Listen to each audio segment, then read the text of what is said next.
할렐루야, 할렐루야. 오늘도 이 자리에 나오신 여러분 한 분 한 분을 진심으로 환영하고요, 또 축복합니다. 저는 오영규 목사입니다. 성경, 네, 감사해요. 되게 낯선데 되게 좋네요. 성경 개관 강의 에센셜 리스트죠. 우리 함께 따라해볼까요? 에센셜 리스트. 에센셜 리스트는 우리가 성경에 대한 전반적인 개관에 대해서 배우는 시간이에요.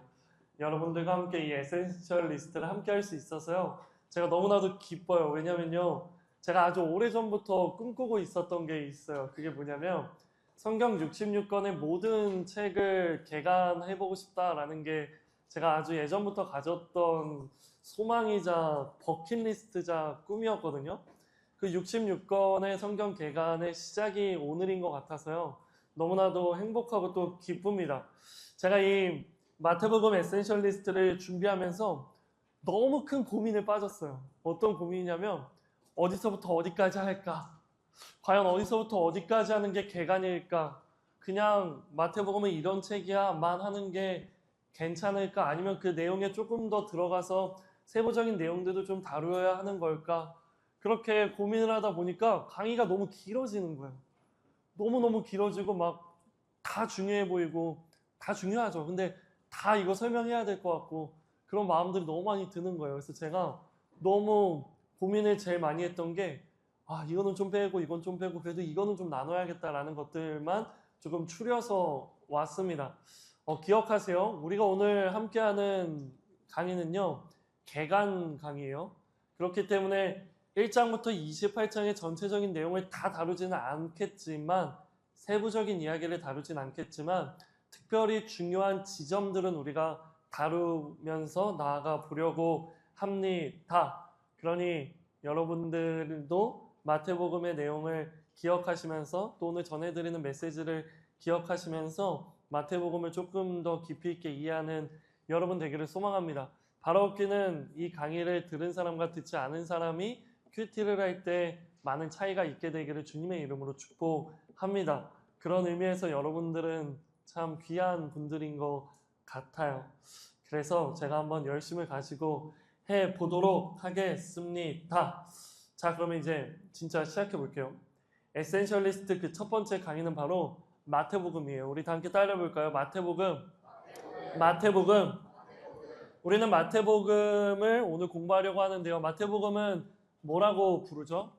신약 성경에 기록된 서신서도 있고요, 또 복음서도 있고요. 마태복음은 뭐죠? 네? 네.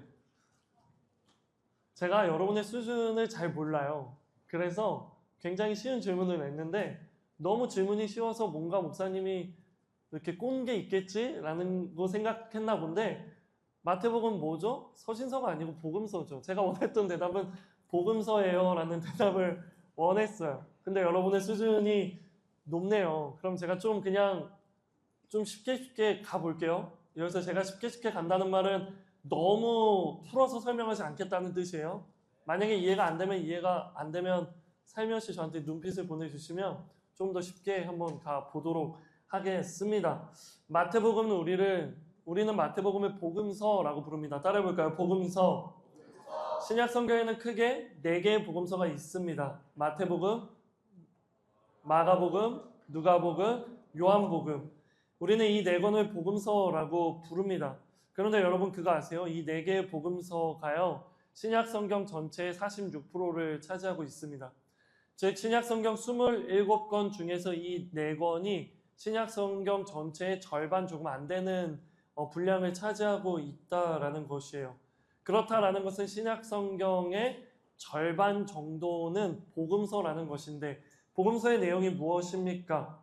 복음서는 바로 예수님의 생애와 예수님이 누구인가에 대해서 집중적으로 다룬 책이죠. 그렇다라는 것은 다시 말해서 신약 성경 27권 전체의 절반 정도는 오직 예수님 한 분의 생애와 그분의 사역에만 초점을 맞추고 있다라는 것이에요.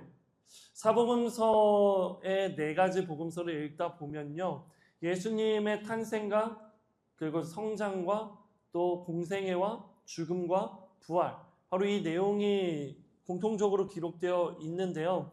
여러분 사복음서 읽다가 그런 생각 들어본 적 없으세요? 복음서끼리 좀 상이한 내용이 있다라는 걸 느껴보신 적이 있나요? 마태복음에서는 이렇게 얘기하는데 누가복음에서는 이렇게 얘기하네. 대표적인 예가 뭐죠? 혹시 하나 알고 있는 거 얘기해 줄 수 있어요? 자신을 가져요, 현아. 예수님이 탄생하는 과정이 좀 다르죠. 그리고 진짜 기본적으로 이런 거예요. 예수님이 공생애를 시작하시면서 제자들에게 가르치실 때 마태복음은요, 산에 올라가서 제자들을 가르쳤다고 기록되어 있어요. 근데요, 누가복음은요, 산이 아니에요. 그냥 평지에서 가르쳤다고 기록하고 있는 거예요. 그러니까 예수님이 가르친 건 맞는데 구체적인 장소와 구체적인 시간이 달라요. 그리고 예수님께서 나사렛에서 성장하시잖아요. 베들레헴에서 태어나시고 나사렛에서 성장하신 다음에 갈릴리도 다니시고 유대 땅도 가시고 사마리아 땅도 가시고 이런 땅들을 다니시는 그 루트가요. 마태, 마가, 누가, 요한이 조금씩 다르다라는 것이에요. 이런 것들을 읽을 때마다 우리는 그런 생각을 할 수 있어요. 이렇게 복음서끼리 서로 상이한 부분들이 있다라는 것은 때때로 성경의 신빙성이 좀 떨어지는 거 아닌가? 라는 생각을 가질 수 있다라는 것이죠. 하지만 여러분 기억해 주실래요? 사복음서에서 서로 상이한 부분이 존재한다는 것은요, 성경의 신빙성을 떨어뜨리는 게 아니라 오히려 성경의 진실성에 대해서 이야기해주고 있다라는 거예요. 왜냐하면요, 예수님에 대한 동일한 가르침, 또 예수님의 곁에서 본 사람들, 또 예수님을 건너 들은 사람들이 예수님에 대한 이야기를 할 때 그 모두가 다 완전히 동일할 수는 없다라는 것이에요.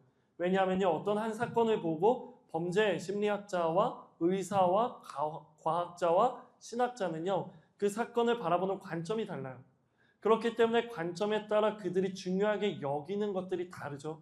중요한 걸 여기는 거에 따라 그들이 받아들이는 정보가 다릅니다.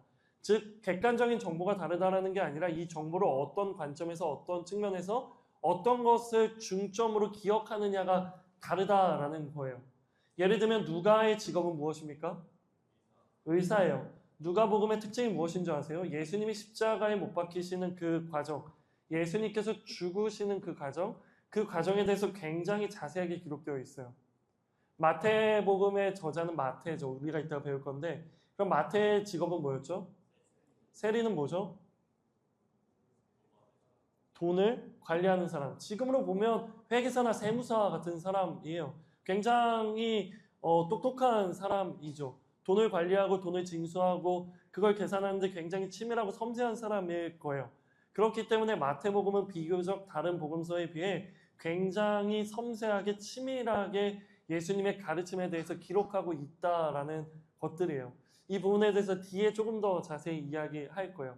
그렇기 때문에 마태, 마가, 누가, 요한 이 네 명의 사람들은 저마다의 관점에서 저마다의 중요한 점들을 중심으로 성경을 기록했기 때문에 오히려 이 부분들은 성경의 진실성에 기초하고 있다라는 거예요.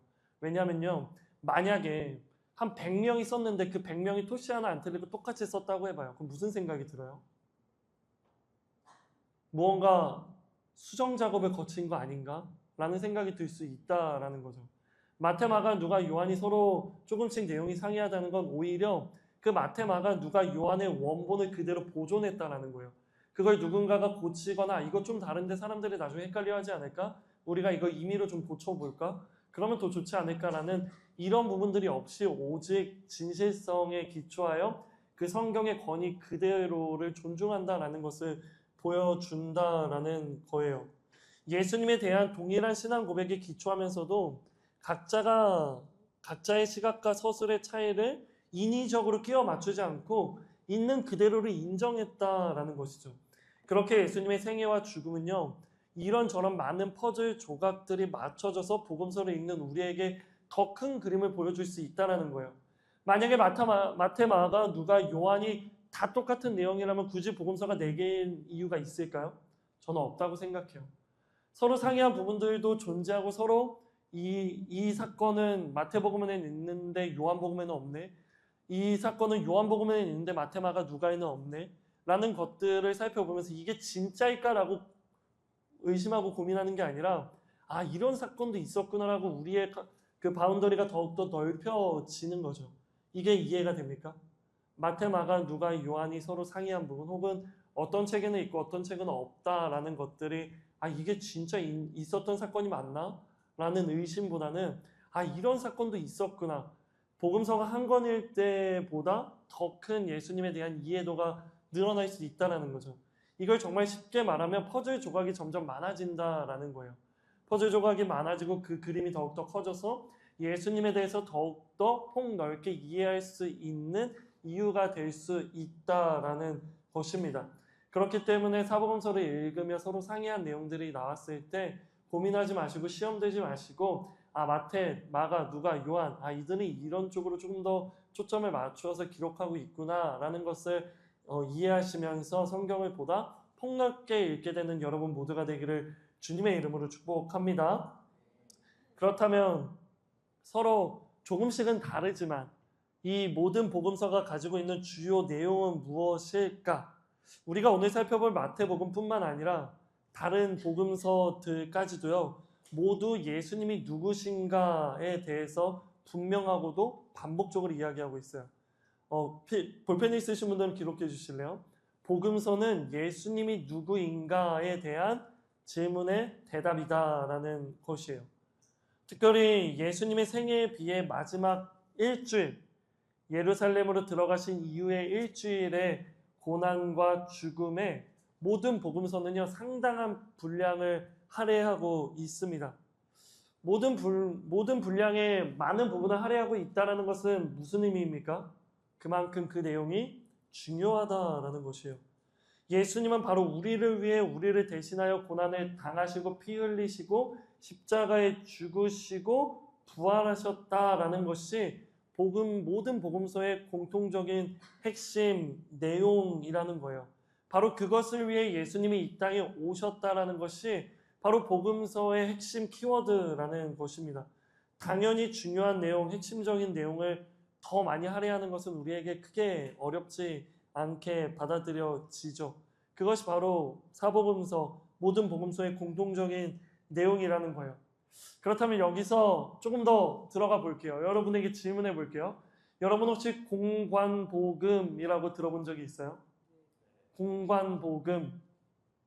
공관복음이 무슨 뜻이에요? 공관. 동일한 관점. 관점이 같다라는 거예요. 동일한 관점으로 쓰여진 복음서를 공관복음이라고 이야기합니다. 마태, 마가, 누가 이 세 개는 동일한 관점에서 쓰여졌기 때문에 공관복음이라고 이야기하고요. 마지막 하나 요한복음은 예외적으로 마태, 마가, 누가와는 다른 관점으로 기록됐어요. 그렇기 때문에 비공관복음이라고 불리는 것입니다. 앞에 화면을 봐주시겠어요? 그렇다면 공관복음, 마태, 마가, 누가와 또 요한복음은 어떻게 다른가? 바로 이 부분이 다르다라는 거예요. 관점이 달라요. 마태, 마가, 누가는요 역사적인 관점에서 기록되어 있는 것입니다. 사진 안 찍어도 돼요. 제가 이미지로 다 보내드릴 거예요. 마태, 마가, 누가는 역사적인 관점에서 기록되어 있어요. 하지만 요한복음은 뭐죠? 신학적인 관점이라는 거예요. 요한복음 하면 딱 떠오르는 게 있죠. 뭐죠? 5글자? 에고에이미. 에고에이미가 뭐죠? I am. 나는 누구누구이다. 요한복음에는 몇 가지 에고에이미가 있죠? 7가지 에고에이미가 있어요. 요한복음은 예수님이 누구인가에 대한 신학적인 관점, 나는 누구이다. 바로 이걸 중심으로 기록되어 있기 때문에 마태, 마가, 누가와는 조금 다른 관점으로 기록되어졌다라는 거예요. 그렇기 때문에 공관복음은 역사적인 관점이기 때문에 사건을 중심으로 기록되고 있지만 요한복음은 말씀을 중심으로 기록되어 있어요. 여기서 말하는 말씀은 요한복음 1장에 기록되어 있는 태초에 말씀이 계시니라. 이 말씀이 뭐죠? 로고스라는 것이죠. 바로 이 로고스의 중심으로 신학적인 관점에서 예수님에 대해서 풀어 쓴 것이 요한복음이라는 거예요. 그리고요, 공간복음은 역사적인 관점에서 사건을 중심으로 기록했기 때문에 예수님의 그 시대가 유월절은 딱 한 번만 등장해요. 하지만 요한복음은요, 유월절이 굉장히 중요한 절기이기 때문에 그 유월절을 중심으로 여러 차례의 사건들이 반복적으로 일어나는 것들을 기록하고 있어요. 마태, 마가, 누가보다 요한복음을 읽는 게 더 어렵습니다. 왜냐하면 요한복음은요, 시간이 조금 섞여 있거든요. 그렇기 때문에 요한복음은 조금 더 우리가 읽고 이해하는 데 어려움이 있다라는 것입니다. 그리고 공간복음은 지리적으로 갈릴리를 중심으로 기록되어 있어요. 하지만 요한복음은요, 유대를 중심으로 기록되어 있고요. 공간복음은 예수님의 가르침에 대한 그 사건이 중요하기 때문에 보다 실천적인 측면에서 우리에게 많은 영적인 메시지를 주지만, 요한복음은 신학적인 관점에서 쓰여졌기 때문에 실천적인, 우리가 어떻게 살아가야 할까, 우리가 무엇을 본받으며 살아야 할까 보다는 예수님의 그 실존적인 부분, 예수님은 어떤 분인가, 바로 그 조금 더 학문적이고 철학적인 부분들에 대해서 우리가 많은 것들을 얻을 수 있다라는 것이죠. 이런 의미에서 마태, 마가, 누가와 요한복음은요, 완전히 관점이 다른 책이라는 것이에요. 그럼 여기서 한 걸음을 더 나아가 볼게요. 공간복음, 마태, 마가, 누가, 요한, 비공간복음까지 합쳐서 이 네 가지는 그럼 서로 또 어떻게 다른가? 이 네 개의 복음서에 대한 가장 기본적인 개관을 먼저 보여드리도록 할게요. 그게 바로 이거예요.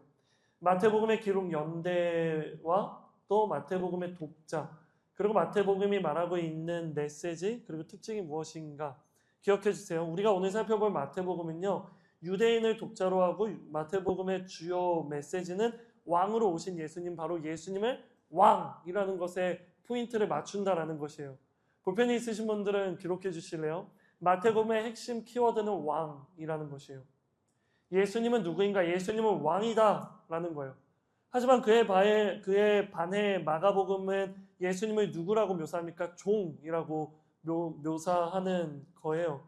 그리고 누가복음은 예수님을 뭐라고 이야기합니까? 인자라고 이야기하는 거예요. 그리고 요한복음은요, 하나님의 아들, 역시나 신학적이죠. 하나님의 아들, 바로 그 본질, 신성에 대한 이야기들을 하고 있죠. 마가복음의 대표적인 예수님께서 나는 이것을 위해 이 땅에 왔다라는 예수님의 자기 정체성, 본인의 사명에 대해 이야기한 구절이 뭐죠? 내가 섬김을 받으러 온 것이 아니요 도리어 섬기려 하고 많은 사람들을 위해 나의 목숨을 대속물로 주려 함이니라. 내가 바로 그 종으로 내가 내가 너희를 섬기러 왔다라는 그 종에 초점을 맞추고 있는 거예요. 그리고 누가복음은요, 인자, 사람의 아들, 바로 예수님의 인성에 대해서 조금 더 이야기하고 있는 것이죠. 하지만 마태복음은 마태복음은 뭐라고요? 왕이라는 거예요. 그렇다면 왜 마태, 마가, 누가, 요한은 서로 예수님에 대한 핵심 키워드가 다를까? 그 이유가 뭔지 아십니까? 마태, 마가, 누가, 요한은 이것도 또 누군가를 향해 보낸 편지이기 때문에 그 대상, 이 책을 받게 되는 대상을 굉장히 고려했기 때문이에요. 마태는 이 마태복음을 누구를 향해 썼다고요? 유대인을 향해 썼다고요. 유대인들은 누구입니까? 구약 성경에 정통한 사람들이죠. 이미 하나님으로부터 그들은 선택받은 선민 사상을 가진 사람들이에요. 그들은 이미 이전부터 왕으로 오시는 구원자, 메시아를 기다리고 있었던 사람입니다. 그렇기 때문에 마태는요, 유대인들을 향해 너희가 기다리고 있는 그 왕이 바로 예수님이야. 너희가 기다리고 있는 그 왕이 예수님이야 라는 것을 이야기하기 위해 예수님을 왕의 초점을 맞추어 설명을 한다라는 것입니다. 하지만 마가복음이나 누가복음, 로마인과 헬라인이라는 것은 무슨 말입니까? 이방인이라는 것이죠. 이방인에게는 왕으로 오신 예수님은 큰 의미가 없어요. 왜? 왕으로 오신 예수님은 이미 구약 성경에 정통한 사람들에게만 의미가 있는 것이기 때문에, 구약을 알지 못하는 이들에게 예수님은요, 그 왕으로 오셨다는 건 크게 중요하지 않아요. 그 이방인들에게 중요한 것은 그들의 삶의 구원자로서 우리를 위해 대신 죽으시는 분으로 오셨다라는 게 중요하기 때문에 종으로 오셨고 인자로 오셨고 우리를 섬기러 오셨다라는 게 더욱더 중요한 포인트가 되기 때문에 각 복음서마다 핵심 키워드가 다르다라는 것이에요. 이 부분이 이해가 되나요? 이 부분이 이해가 돼요? 그렇기 때문에 마태복음은 어쩔 수 없이 예언과 성취에 대한 내용들이 많이 나올 수밖에 없어요. 왜? 대상이 유대인들이기 때문에. 즉 대상이 구약 성경에 정통한 사람들, 이미 메시아를 기다리고 있는 사람들, 그리고 메시아는 이렇게 올 거라는 구약 성경의 예언을 너무나도 잘 알고 있는 사람들이기 때문에 마태는 그 유대인을 설득하기 위해 구약의 예언들과 약속들의 그 결과가 예수님이다라는 것을 이야기할 수밖에 없는 것이죠. 그렇기 때문에 마태는 마태복음을 기록하며 구약에 나온 예언들 그리고 약속들을 많이 다룰 수밖에 없다라는 것입니다. 이것도 이해가 돼요? 괜찮아요? 괜찮아? 조금 더 설명이 필요한가? 오케이, 그럼 넘어가 볼까요? 이 부분은 진짜 완전 기본 중에 기본 개관. 그냥 기억만 해두세요. 진짜 중요한 건 지금부터입니다. 이 네 가지 마태복음 중 아주 기본적인 내용은 앞에 화면에 보여드렸는데 조금 더 구체적으로 우리 오늘 진짜 다룰 마태복음으로 들어가 보도록 할게요. 마태복음은요. 저자는 제목에서 알 수 있듯이 누구입니까? 마태입니다. 성경에 수많은 마태가 있죠. 하지만 그 마태 중에 누구입니까? 예수님의 12 제자 중 한 사람 마태라는 것이에요. 마태의 이름의 뜻은 무엇일까요? 하나님의 선물이라는 뜻을 가지고 있지만 그것은 유대 민족의 입장에서는 전혀 말도 안 되는 이야기예요. 왜냐하면요. 유대 민족의 입장에서는 마태는 배신자이기 때문입니다. 왜냐하면 마태는 우리가 알다시피 직업이 뭐였다고요? 세리였다고요. 세리는 어떤 사람이라고요? 백성들에게 세금을 걷어 로마에게 전달하고 그 과정 속에서 유대 종교 지도자들과 또 스스로의 이익을 얻기 위해 더욱더 부정과 부패한 일들을 많이 저지른 사람이었어요. 즉 유대 종교자들과 기득권의 입장에서는 마태는 자신들을 배불리게 해준 아주 든든한 조력자와 같은 사람이었죠. 근데 그랬던 그가 예수님의 부르심을 받고 예수님의 12 제자에 속하게 되면서 마태는 이제 그러한 일들을 하지 않게 됩니다. 누구든지 나를 따라오려거든 자기를 부인하고 자기 십자가를 지고 따라오라. 베드로는 무엇을 버렸습니까? 그가 가지고 있던 그물을 버렸습니다. 마태는 무엇을 버렸습니까? 그가 누릴 수 있는 경제적 이익을 버렸습니다. 그렇다라는 것은 무엇입니까? 이전에 했던 그러한 일들을 하지 않겠다라는 거예요. 그 일을 하지 않으면 어떤 일이 일어납니까? 마태를 통해 부의 축적을 누리던 로마의 고위급 관료들과 또 유대 종교 지도자들은 그것을 더 이상 얻지 못하게 되는 것이에요. 그렇기 때문에 유대인들 입장에서는 특히 종교 지도자들 입장에서는 마태는 배신자라고 할 수 있는 것입니다. 하지만 마태는 그런 유대인들을 향해 복음서를 쓰는 거예요. 자기를 배신자라고 여기고 자기를 핍박하기 위해 눈에 불을 켜고 있는 그들을 향해 복음을 전하기 위해 복음서를 쓰고 있다라는 것이죠. 또한 마태복음의 저자가 세리였다라는 것은요.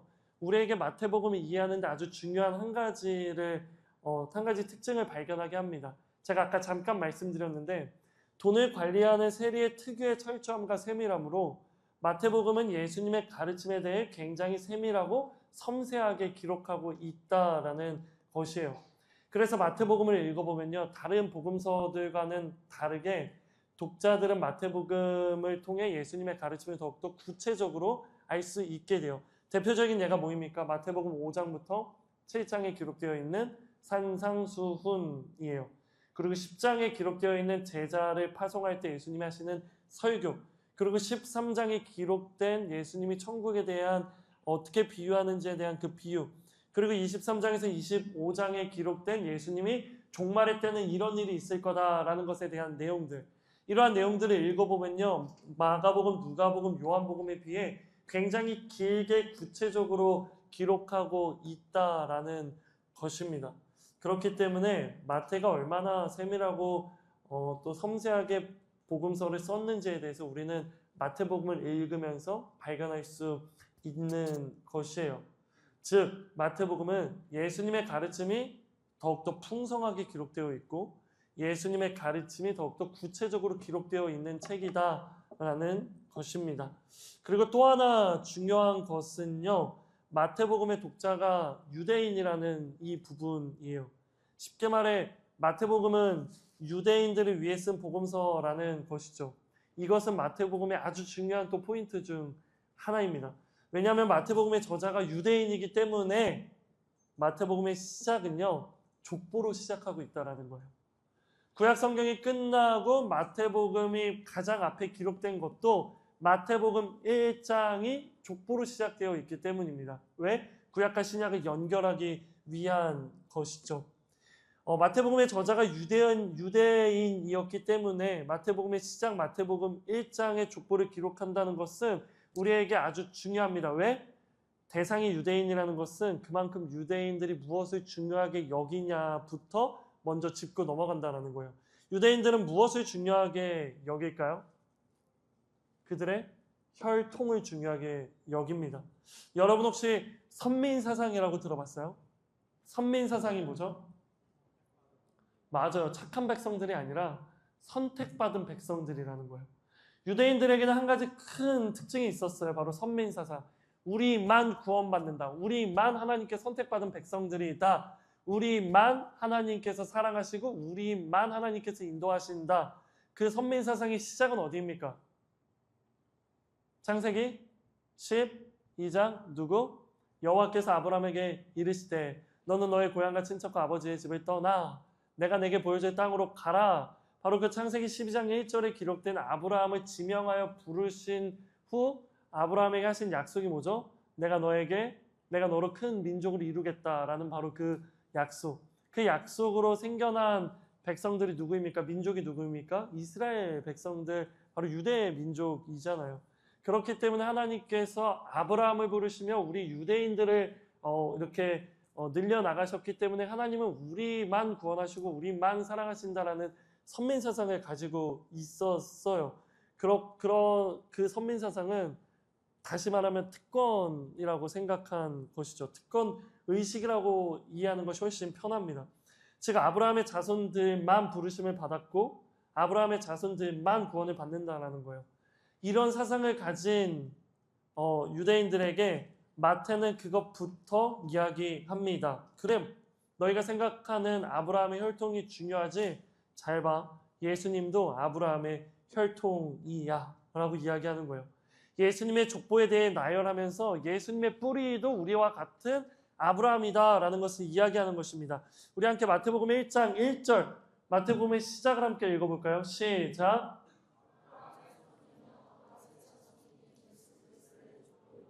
그래요. 마태복음이 이렇게 시작해요. 마태복음은 아주 중요한 두 사람을 먼저 이야기하게 됩니다. 누구하고 누구입니까? 아브라함 그리고 다윗이시죠. 선민사상의 출발인 아브라함 그리고 이스라엘 백성들이 가장 존경하는 왕 누구? 다윗. 이 두 사람을 이야기합니다. 그렇게 예수님은 아브라함과 다윗의 자손이라고 이야기하며 유대인들에게 예수님에 대한 저항감을 줄이려는 의도를 가지고 족보를 기록했다라는 것입니다. 그래요. 아브라함의 자손이라고 말하며 예수님도 우리와 같은 유대인이라는 것을 이야기하고요. 그리고 더 나아가 이스라엘 백성들 모두가 존경하는 다윗 왕의 자손이라고 이야기하며 예수님도 다윗처럼 이 땅에 오시는 분, 왕으로 이 땅에 오시는 분이라는 것을 이야기합니다. 구약 성경의 큰 예언 중에 하나가 무엇이죠? 메시아는 다윗의 자손을 통해 올 것이다 라는 것이죠. 바로 너희가 기다리고 있는 다윗의 자손, 다윗의 혈통을 가진 새로운 왕, 그 왕이 누구라고요?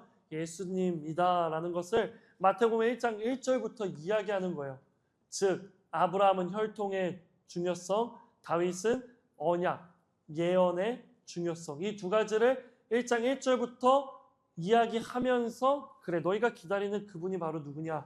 예수 그리스도야 라고 이야기하는 것을 시작한다라는 것입니다. 그렇기 때문에 마태복음의 주제는 당연히 다윗의 혈통으로 오는 왕으로 오시는 예수님일 수밖에 없다라는 것이에요. 유대인들은요 구약 시대부터요 그들을 구원할 아주 강한 능력의 왕을 기다렸어요. 누구와 같은 왕? 다윗과 같은 왕. 다윗과 같은 강한 왕을 기다렸죠.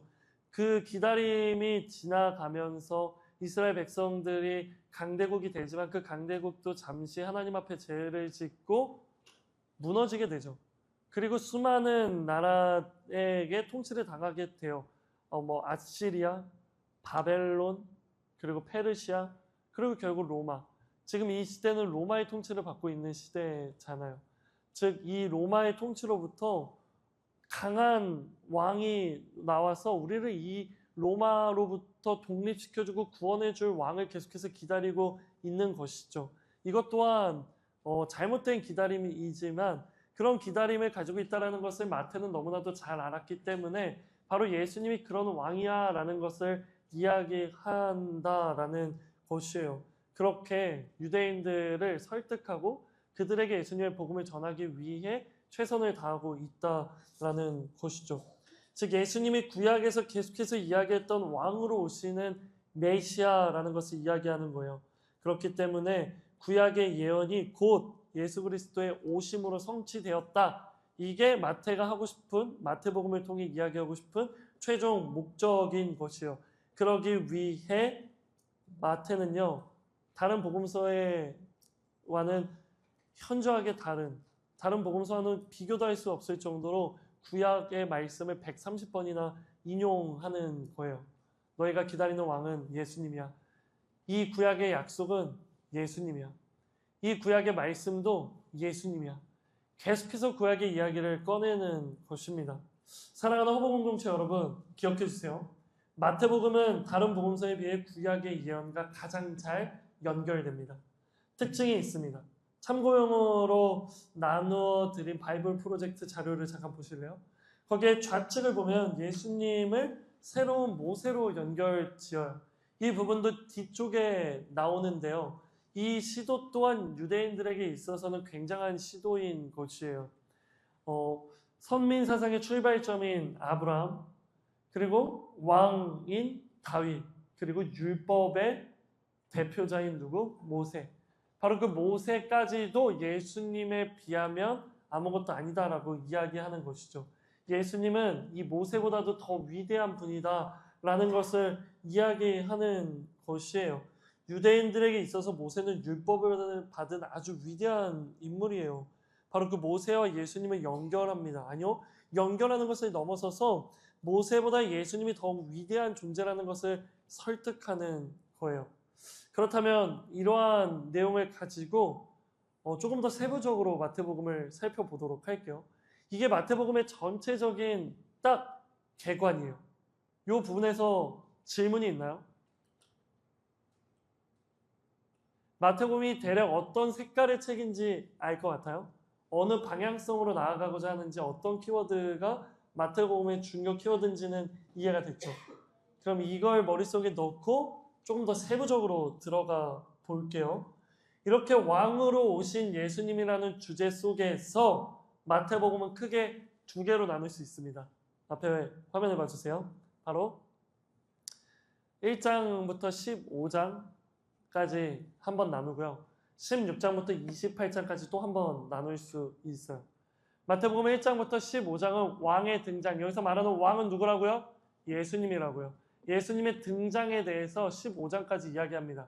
하지만 16장부터는 그 왕으로 오신 예수님의 죽음, 바로 그 죽음에 대해서 이야기하는 게 두 번째 파트라는 것이에요. 그렇다면 여기서 질문, 왜 15장에서 16장이 마태복음의 기준점이 되는 것일까요? 왕으로 오신 예수님이 주제인데 왜 15장과 16장이 그 왕으로 오신 예수님이 두 파트로 나누어지는 그 갈림길인 것일까요?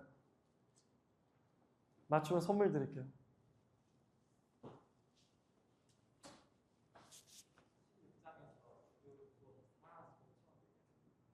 뭐라고요? 맞아요. 박수 한번 줄까요? 제가 선물 드릴게요. 끝나고 드리겠습니다.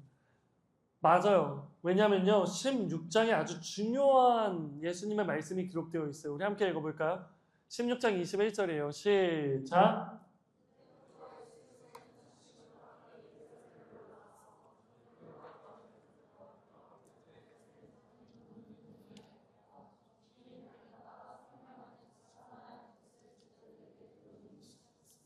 그래요. 이 16장에는요, 예수님께서 처음으로 자신의 죽음에 대해 직접적으로 이야기한 부분이기 때문입니다.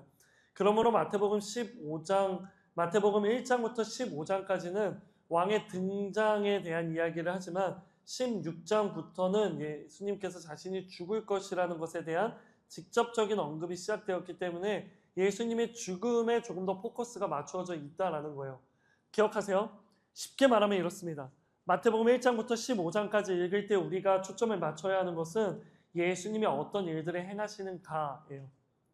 하지만 16장부터 28장까지 읽을 때 우리가 초점을 맞춰야 하는 것은 예수님이 어떤 길을 걸어가고 계신가라는 거예요.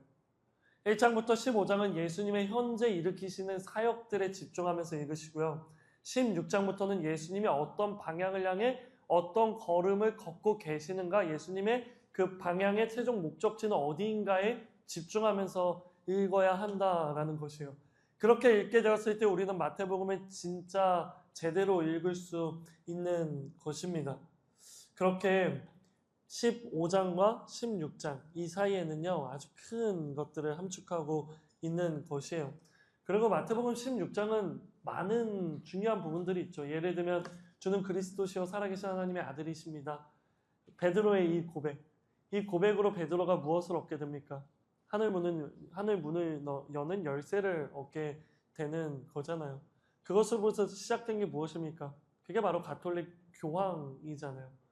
그들이 오해하고 있는 건 그러니까 예수님께서 베드로라는 사람에게 열쇠를 주었다라고 생각하지만 우리는 그렇게 생각하지 않죠. 그 열쇠를 누구한테 주었습니까? 그 고백을 가진 사람에게 준다는 거죠. 그렇기 때문에 교황이 성경보다 그들은 우세한 입장이에요. 왜냐하면 교황이 하늘 문을 열고 닫을 수 있기 때문에. 하지만 우리는 그렇기 때문에 믿음이 중요한 거예요. 주는 그리스도이시오 살아계신 하나님의 아들이라는 이 고백이 있는 사람들은 하늘의 문을 열 수 있는 사람이다. 즉, 이 고백이 있는 사람들은 구원받을 수 있는 사람이다 라고 생각한다라는 것이죠. 이게 바로 가톨릭과 우리 프로테스탄트, 우리 쉽게 말해 개신교와의 가장 큰 차이점이라는 것이에요. 바로 그 고백들도 마태복음 16장에서 일어나고요. 그 16장의 그 고백 이후에 예수님이 하신 말씀이에요. 나는 십자가를 짚고 죽게 될 것이다. 그러자 베드로가 뭐라 말합니까? 절대 그럴 수 없습니다. 그러니 예수님이 뭐라고 말씀하십니까?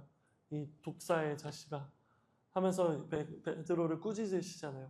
그 이유는 예수님은 이걸 하러 오셨고 이게 너무나도 중요한데 그걸 하지 말라고 하는 베드로의 이야기는 말도 안 된다라고 이야기하셨기 때문이에요. 즉 16장부터 본격적으로 예수님은 자신의 죽음에 대한 이야기와 죽음의 걸음을 걷기 시작한다라는 것입니다.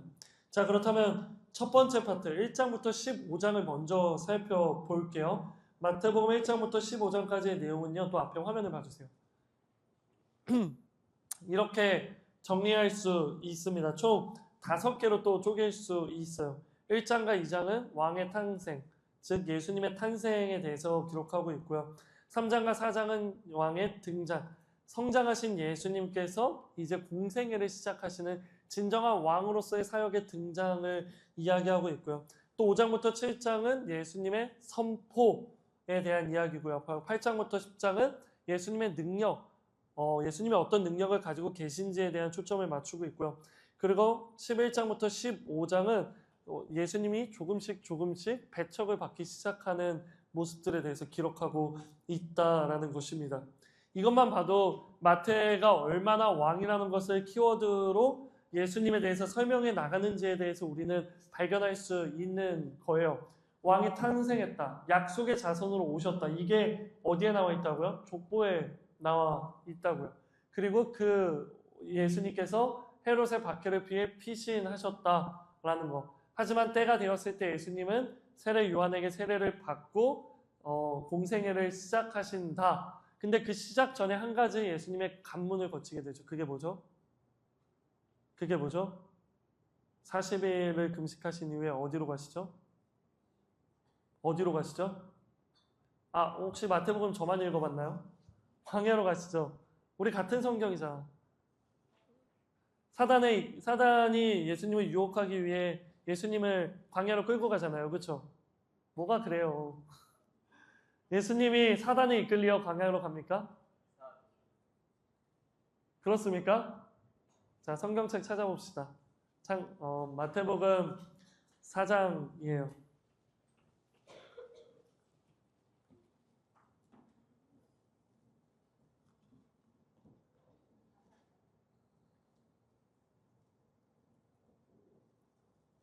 자, 마태복음 4장 1절의 말씀, 우리 우리말 성경으로 다 같이 읽어볼까요? 시작.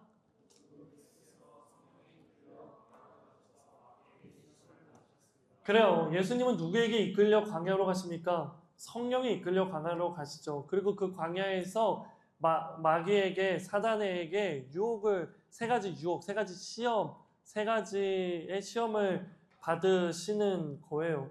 그것이 바로 예수님이 등장하는 그 딱 인트로, 입문의 단계라는 거예요. 그 시험을 통과하고 그 시험을 말씀으로 물리치신 예수님께서 본격적으로 사역을 시작하신다라는 것입니다. 그 시작이 무엇입니까? 마태복음 5장의 일단 가르침이에요. 산상수훈을 통해 천국 백성의 삶에 대한 가르침을 하시고요. 그리고 8장부터 10장은 가르침을 넘어 고치시는 예수님의 능력에 대해서 이야기하고 있다라는 것입니다. 사랑하는 여러분, 기억하세요. 예수님은 성령에 이끌러 광야로 가게 되는 거예요. 그렇다라는 것은 예수님을 광야로 인도하는 것은 성령 하나님이고 그 광야에서 40일 금식과 사단의 시험은 성령님께서 예수님에게 허락하신 일이라는 거예요. 그럼 여기서 질문, 왜 예수님은 이 40일을 금식하신 이후에 광야에서 세 가지 시험을 받으셨을까요?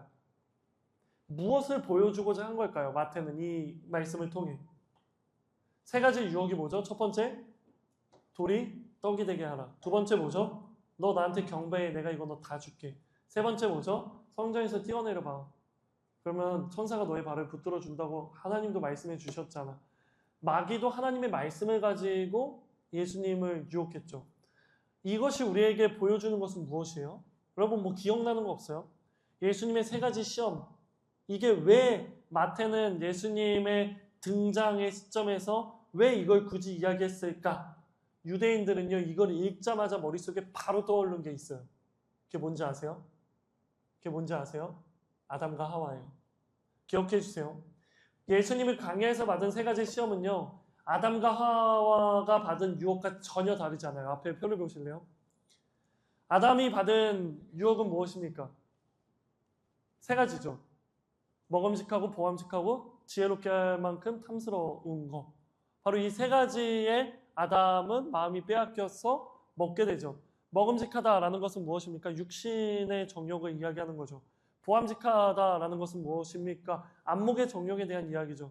지혜롭게 할 만큼 탐스럽다라는 것은 무엇입니까? 이생의 자랑에 대한 이야기인 것이죠. 그것과 예수님께서 받으신 시험, 40일 금식, 돌을 떡으로 만들어봐. 이것도 우리의 육체의 필요를 너가 채워봐. 육신의 정욕에 대한 시험인 거예요. 그리고 만국 왕, 만국을 너가 나에게 전하면 내가 이 만국을 너에게 줄게 라고 말하는 것도 안목의 정욕에 대한 시험인 거죠. 그리고 마지막 영적인 기적. 이것 또한 나 이렇게 능력 있는 사람이야 라는 이생의 자랑에 대한 시험이라는 것이에요. 이 세 가지를 아담은 실패했고 그 실패로 인해 이 세상에 죄라는 게 들어왔지만 예수님은 아담과 다르다라는 것을 이야기하는 거예요. 아담은 실패했지만 예수님은 실패하지 않았다.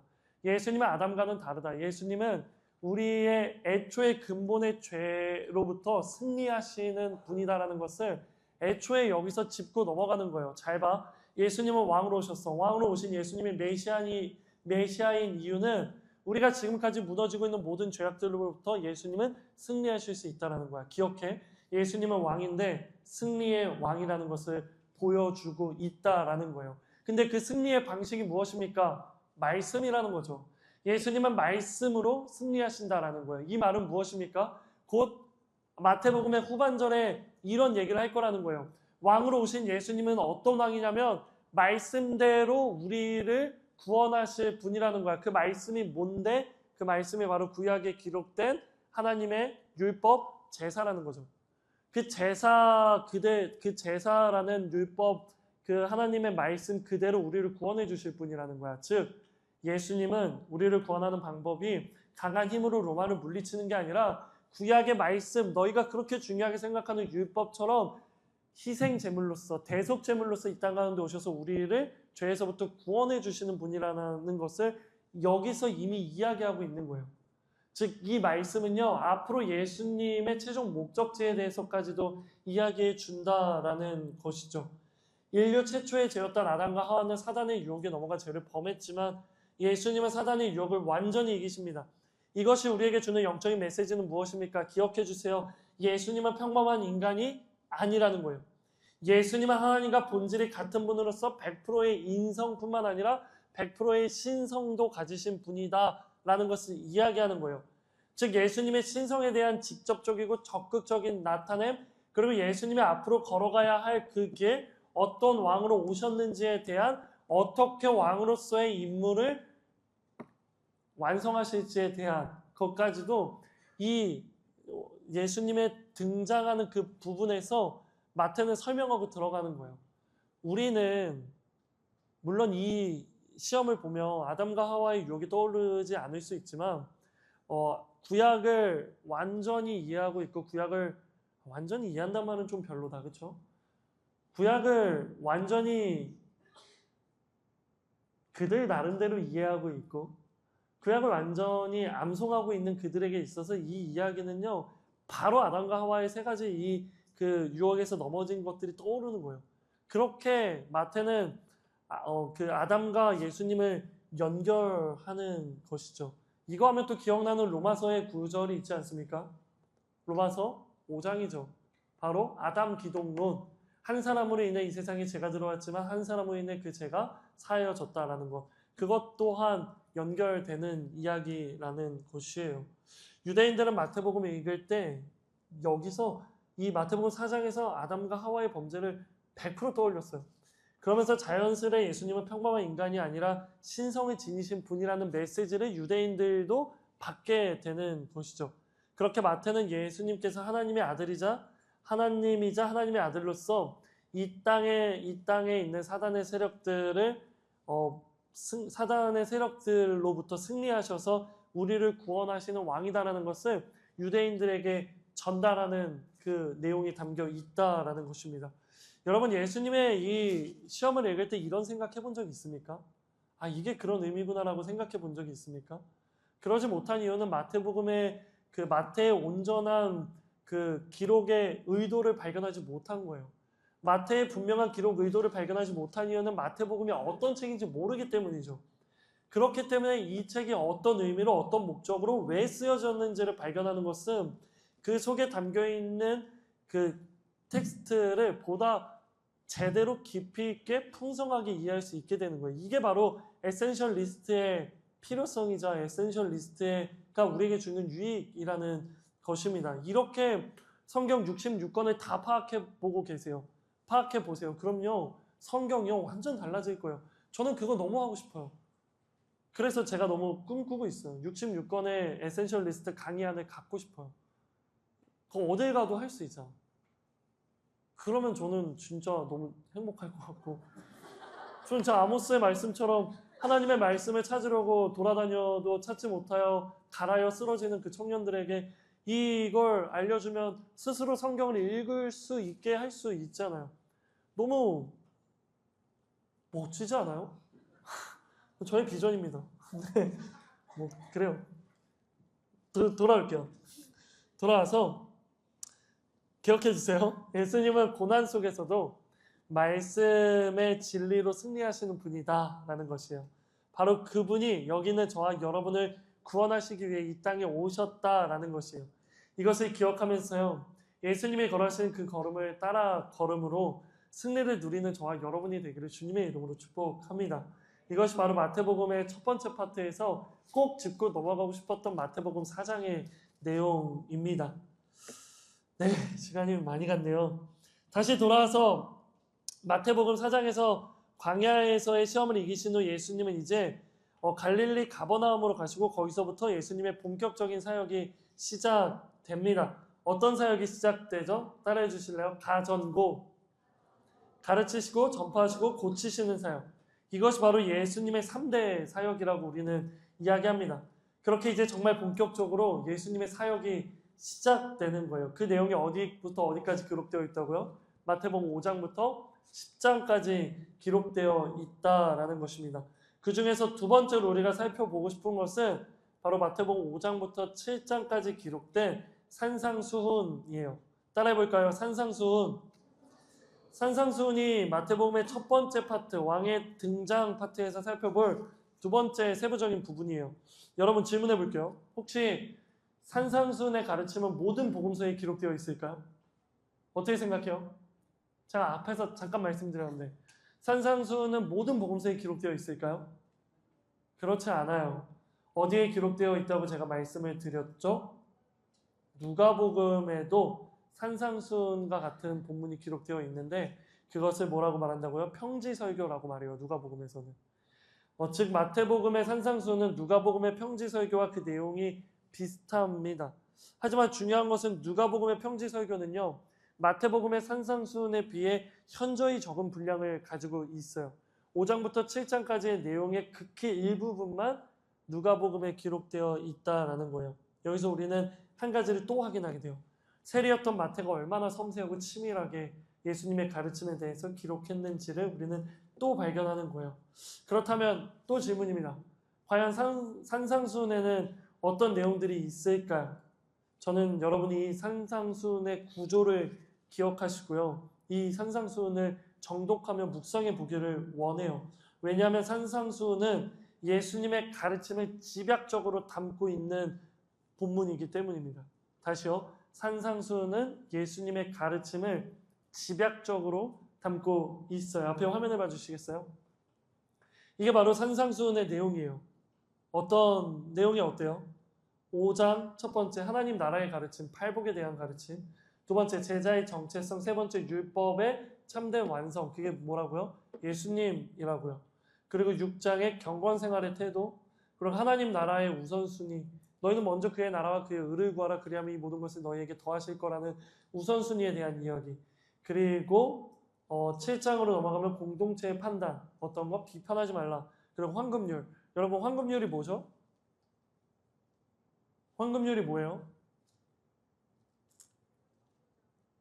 너희가 대접받고자 하는 대로 그 사람을 그렇게 대접하라라는 것이죠. 그리고 마지막 결단의 요청. 너희는 예수님을 따라가는 이런 삶은 좁은 문을 통과하는 삶과 같다라는 이런 이야기들인 거예요. 이게 바로 산상수훈의 내용이라는 거예요. 즉 쉽게 말하면 볼펜 있으신 분들 기록해 주세요. 산상수훈은 구원받은 이후 어떻게 살아가야 하는지를 보여주는 예수님의 가르침이다라는 거예요. 구원받은 이후 제자가 어떻게 살아가야 하는지를 보여주는 하나님 나라의 삶의 현장, 바로 그 예수님의 가르침이다라는 것입니다. 여러분 너무 긴장하지 마세요. 곧 끝납니다. 곧 끝나요. 여러분에게 물어보고 싶어요. 여러분은 예수님을 믿는 사람들 맞아요? 예수님을 따르는 사람들 맞아요? 그렇다면 물어볼게요. 여러분에게는 산상수훈의 모습들이 있나요? 다시 물어볼게요. 여러분은 산상수훈의 가르침을 기억하고 있나요? 산상수훈의 가르침을 기억하지 못하면 예수님의 가르침을 기억하지 못하는 것이고, 예수님의 가르침을 기억하지 못한다는 것은 우리가 예수님의 말씀과 가르침대로 살아가고 있는지를 점검할 수 없다는 것과 같은 거예요. 즉 내가 지금 잘 걸어가고 있는지, 예수님의 제자들처럼 잘 살아가고 있는지를 올바르게 점검하기 위해서는요, 예수님의 가르침을 알아야 되는데 그 가르침이 집약적으로 담고 있는 게 산상수훈이라는 거예요. 그렇기 때문에 5장부터 7장을 읽으면 여러분의 모습을 점검했을 때 내가 잘 걸어가고 있는지 아닌지를 여러분은 발견할 수 있게 된다라는 것입니다. 이것이 바로 산상수훈이 우리에게 주는 유익이라는 것이에요. 나는 예수님을 믿는 사람이야 라고 말하지 않더라도요, 산상수훈의 가르침의 그 모습대로 우리가 살아간다면 세상의 사람들은 저절로 우리를 알게 될 것이에요. 예수님을 믿는 사람들은 무언가 다르구나. 그것을 알게 된다는 거예요. 저는 간절히 소망합니다. 그래서 오늘 강의를 준비하면서 이렇게 기도했어요. 하나님, 우리가 마태복음을 묵상하며 특별히 산상수훈을 묵상할 때 우리의 모습을 점검하며 예수님의 핵심 가르침인 이 산상수훈의 그 모습이 우리의 모습이 되게 하여 주시옵소서. 그렇게 우리의 모습이 변하고 습관이 변하고 삶이 변하여 우리가 굳이 나 예수 믿는 사람이야 말하지 않아도 세상이 우리를 향해 예수님을 믿는 사람은 뭔가 다르구나 라고 느낄 수 있게 해주십시오. 저는 이러한 축복과 은혜가요 저와 여러분에게 가득하기를 주님의 이름으로 축복합니다. 다시 말씀드립니다. 마태복음은 크게 두 부분으로 분리할 수 있다라고 했어요. 1장부터 15장 왕의 등장에서 딱 두 군데 짚었어요. 바로 예수님이 시험 당하시는 거 그리고 산상수훈. 그 두 가지만 알면 예수님의 오심과 예수님의 가르침을 다 알 수 있는 내용이고 거기에 부가적인 내용들 또 보다 구체적인 내용들이 나머지 장들에 기록되어 있습니다.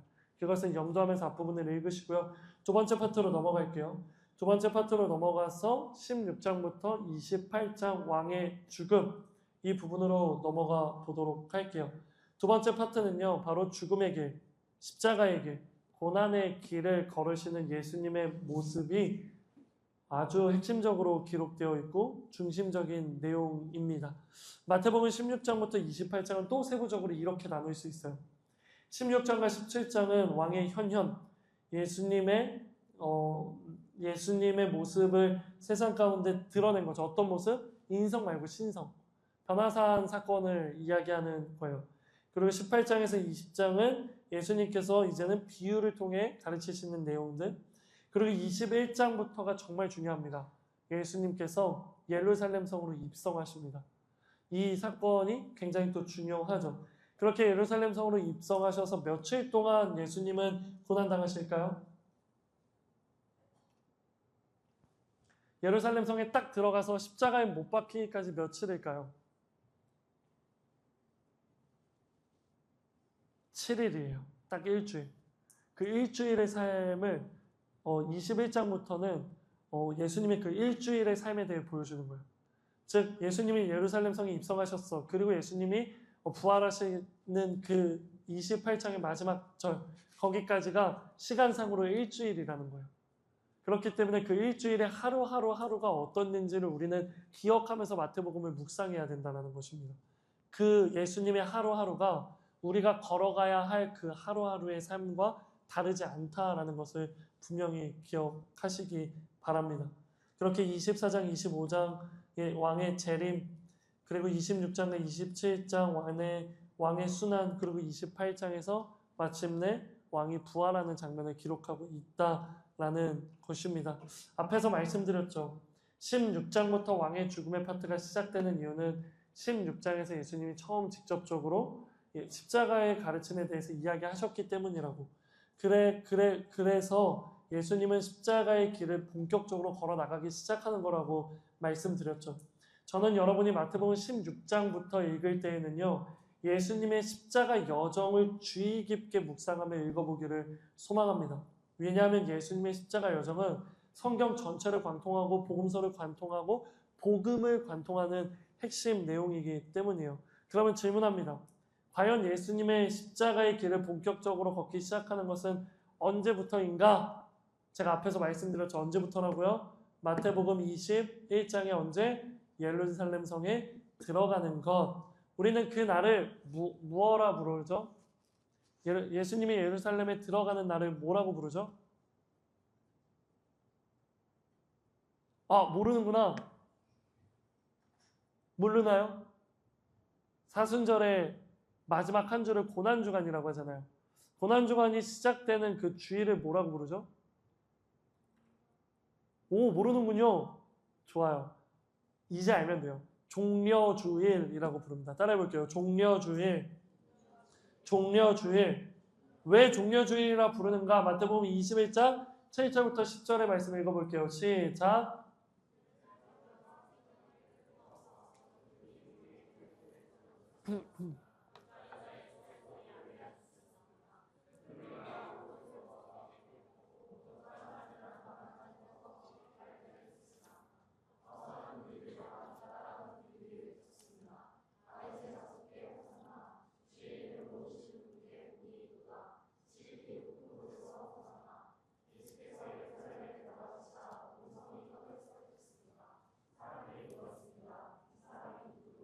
그래요. 여기서 특별히 8절의 말씀을 보세요. 어떤 사람들은 나뭇가지를 꺾어서 길에 깔기도 했습니다. 여기서 말하는 나뭇가지가 종려나무 가지입니다.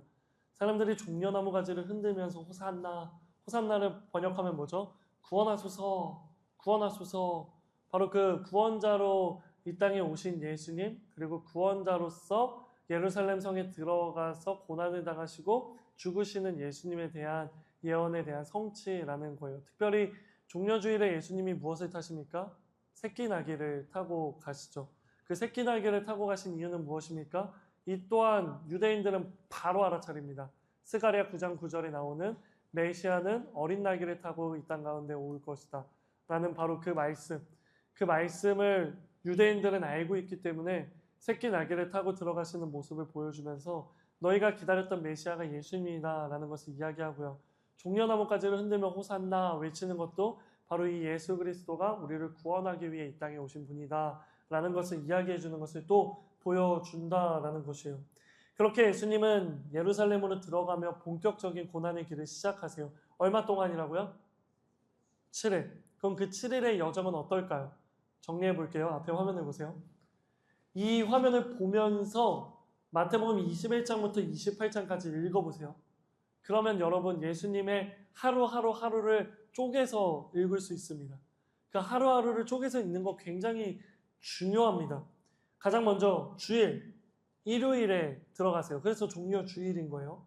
그래서 우리는 그 주부터 한 주간을 뭐라고 부른다고요? 고난주간이라고 부른다고요. 일요일에 예수님은 예루살렘 성에 입성하십니다. 그리고 월요일에 예수님은 무화과 나무를 저주하시죠. 그리고 무엇 하십니까? 성전으로 가셔서 성전을 정화시키십니다. 성전에서 장사하는 자들의 책상을 엎으시는 거죠.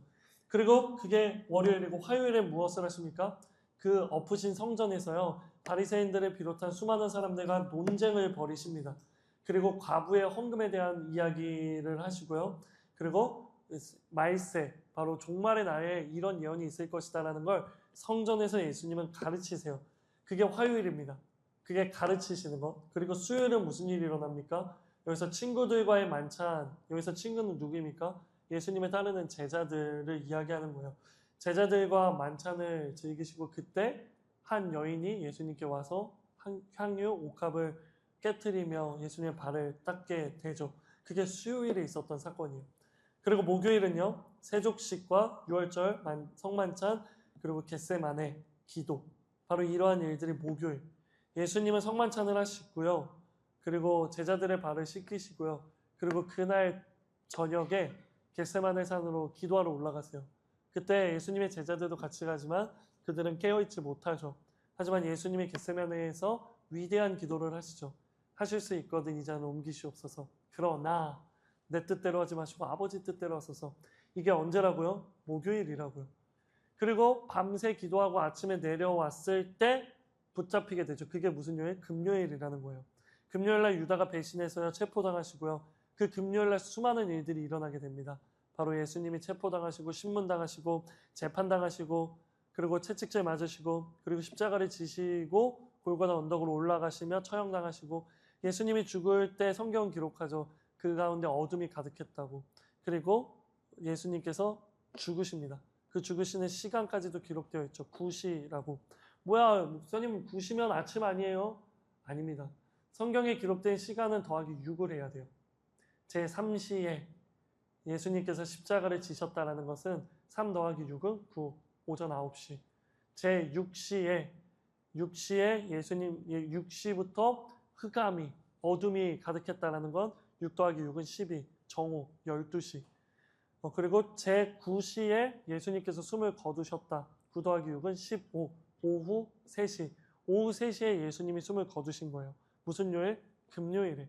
그렇게 예수님이 금요일날 죽으십니다. 그리고 토요일날 안식일이 찾아오게 되죠. 그리고 그 안식일 다음날 일요일, 그날 예수님이 부활하십니다. 예수님이 죽으신 지 3일 만에 부활하시죠. 뭐야 금요일날 죽으셨는데 일요일날 살아나시면 그거는 이틀 아닌가요? 라고 생각할 수 있지만 카운팅하는 날짜는 유대인들의 기준에서 저녁이 하루인 거예요. 그래서 그날 하루 그리고 금요일 3시에 죽으셨죠. 금요일 3시부터 그 저녁까지가 하루 그리고 그 다음 날에서 그 다음 날 아침이 되고 저녁이 되는 게 그게 또 하루, 그게 이틀차. 그리고 마지막 세 번째, 주일이 된 그 아침이 3일차. 그래서 죽은 지 3일 만에 태어나셨다라고 말하는 거예요. 아침이 되고 저녁이 되니 이는 첫째 날이더라. 창세기 1, 2장에 기록된 바로 그 계산법대로 유대인들은요, 하루의 시작을 저녁으로 생각하는 거예요. 아침이 되고 저녁이 되니 하루가 지났다는 거죠. 아침에 유다의 배신으로 체포당해 오후에 죽으셨으니 그 날이 죽은 지 첫째 날, 아침이 되고 저녁이 돼서 첫째 날, 그리고 그 다음 날이 둘째 날, 그리고 그 다음 날 또 아침 되고 저녁이 됐는데 그 아침에 예수님이 부활하시니 첫째 날, 둘째 날, 셋째 날에 부활하신 예수님, 바로 일요일에 부활하신 예수님이라는 것입니다. 저는 여러분이 마태복음 21장부터 28장까지 이 구절을 확인하면서 읽었으면 좋겠습니다.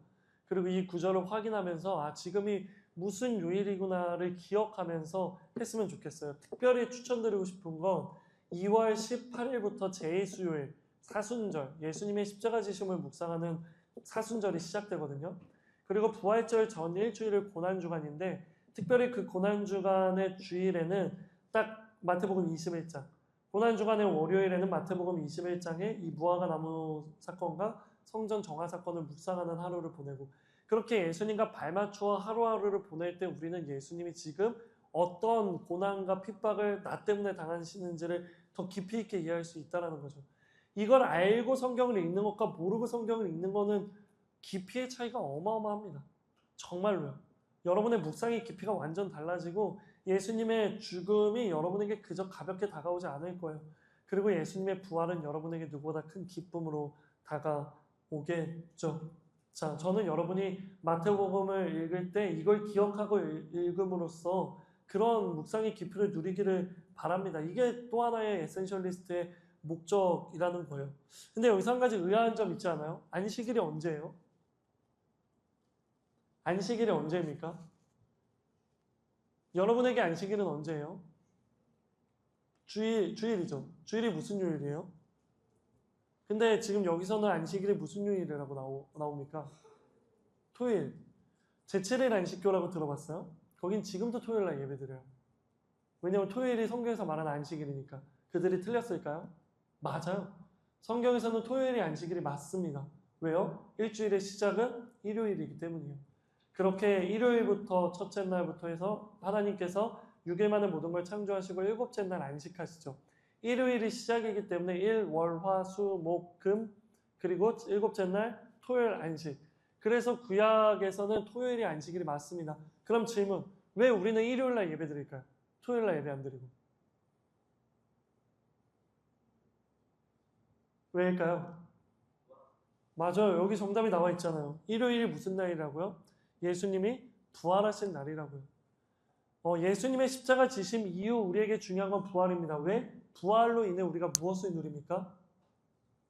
우리도 부활함을 누릴 수 있는 거죠.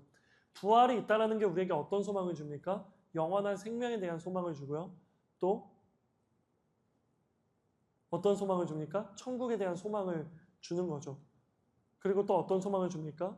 악의 세력마저 이기신 승리하시는 예수님의 모습을 보여주는 거죠. 오해하지 마세요. 십자가에서 죽으신 건 악으로부터 승리하신 게 아니에요. 죄를 해결하신 거지. 부활이 없으면 죄만 해결되었을 뿐 악을 물리친 건 아니에요. 하지만 부활하심으로 악을 물리치시고 그 악을 물리치셨기 때문에 우리는 다 두 번의 그 죽음도 아픔도 눈물도 없는 새하늘과 새 땅을 살아갈 수 있는 거예요. 이게 이해가 됩니까? 명확하게 기억해야 되는 것입니다. 그래요. 그렇기 때문에 우리는 천국 소망과 또 영생의 소망을 기억하며 예수님의 부활의 중요성을 인정하며 예수님이 부활하신 그날 우리는 기쁨으로 하나님을 예배합니다. 그렇기 때문에 우리는 일요일을 안식일로 지키며 하나님께 예배하는 거예요. 예수님의 십자가 죽으심은 금요일이고 안식일은 예수님께서 죽어서 무덤의 어둠 속에 계셨던 날. 성경적으로 안 하면 예수님이 그 음부의 권세 속에 가셔서 그 모든 것들을 뒤집어 놓으신 그 날인 거죠. 그 날보다 예수님이 부활하셔서 우리에게 새로운 생명의 길, 영생의 길을 열어주신 것이 더 중요하다라고 생각하며 일요일을 안식일로 지키며 우리는 매 주일을 작은 부활절로서 하나님 앞에 기쁨으로 예배 드린다라는 것입니다. 이것이 바로 일요일을 주일로 지키는 이유예요. 그렇게 예수님께서 고난을 당하시고 일주일이라는 시간을 흐르신 이후에 부활하시죠. 그리고 부활하시기 이전에 마지막입니다. 예수님은 마태복음을 마무리하며 이렇게 이야기하시죠. 함께 읽어볼까요? 마태복음 28장 18절에서 20절입니다. 마지막입니다. 시작!